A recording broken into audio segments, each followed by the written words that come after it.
3, 2, 1, and here it goes. Once again, welcome to Jilla Vigyan Kendra Dharampur. You may be excited to see some of the balloon here. और सोचते होंगे कि आज का विषय क्या है. विषय जानने से पहले let's have some background of this today's show. जब हम विज्ञान की बात छेड़ते हैं तो कौन भूल सकता है जो न्यूटन के जो 3 लॉज हैं. और आज हम इसमें से जो न्यूटन का जो तीसरा लॉ है उसको हम फोकस करने जा रहे हैं और इसका एक्सपेरिमेंटेशन हम यहाँ पर देखने जा रहे हैं.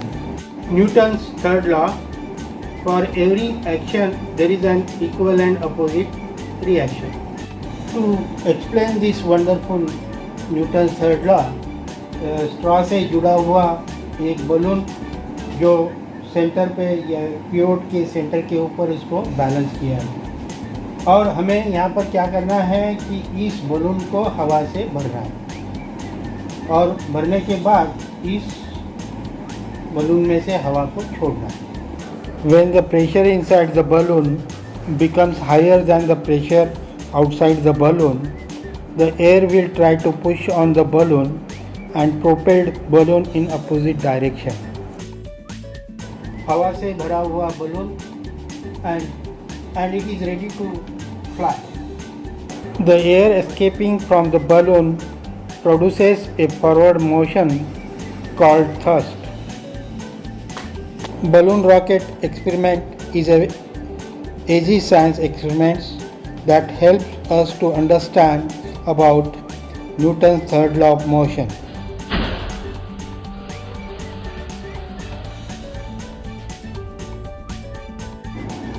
The physical property of the rubber, it allows to balloon inflate or expand हो जाता है. And this property we are going to use for our demonstrations. आप यहाँ पर देख रहे हैं कि मैंने यहाँ पर एक टॉय बनाया हूँ जो कि ये बलून कार है. इसके लिए मैंने कुछ जो मटेरियल है आसपास में जो मटेरियल है उसका इस्तेमाल करते हुए मैंने यहाँ पे कार बनाया हूँ जो कि ये बलून के एयर के ऊपर कार्य करती है.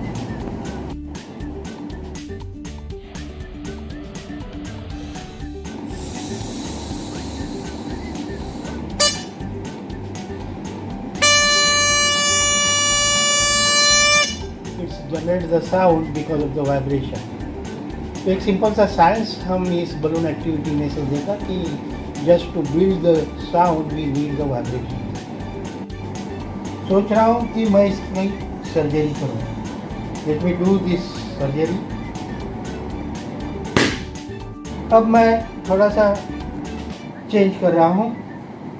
अब मैं यहाँ से इसको पोक कर रहा हूँ. देखिए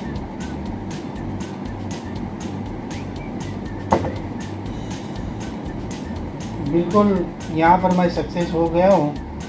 फर्स्ट केस में मैंने यहाँ से इसको पियर्सिंग करने की कोशिश किया.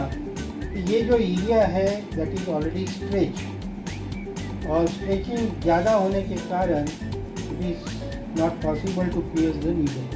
वेयर यहाँ पर आप देख रहे हैं कि यहाँ का जो पोर्शन है लिटिल बिट डार्क है. इससे अंदाज़ा लगता है कि ये जो पोर्शन है वो ज़्यादा स्ट्रेच नहीं है.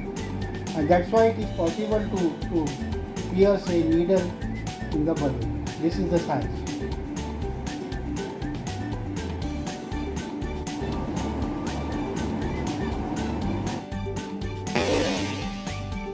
वही एक्सपेरिमेंट मैं फिर से दोहरा रहा हूँ. सिर्फ यहाँ पे मैंने चेंज किया हूँ. यहाँ पर मैंने नेल बेड लिया हूँ.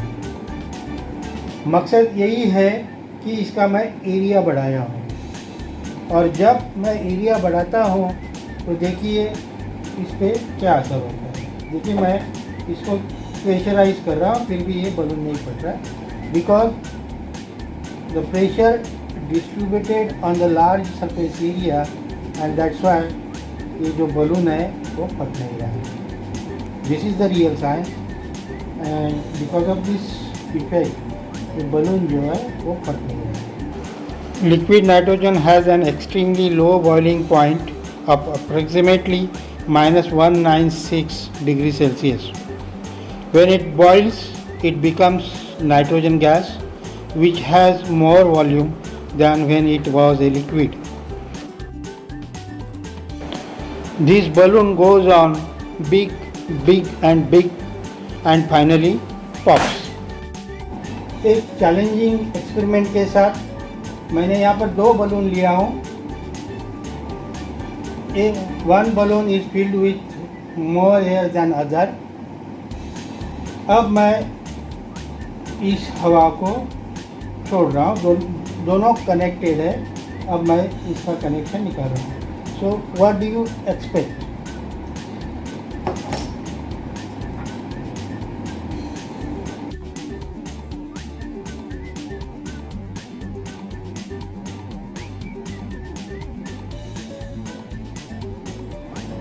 Small become smaller, big become bigger. तो इसके पीछे क्या साइंस है? This pressure is inversely proportional to the radius of curvature.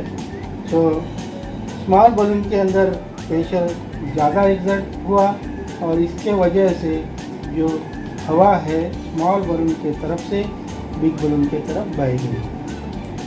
So small become smaller, big become bigger.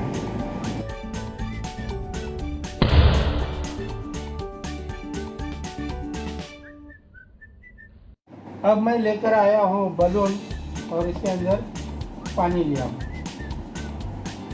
देखिए गौर से, यहाँ पर बॉटल के अंदर मैं यहाँ पर पानी लिया। अब मैं इसको इस फ्लेम के ऊपर रखा हूँ।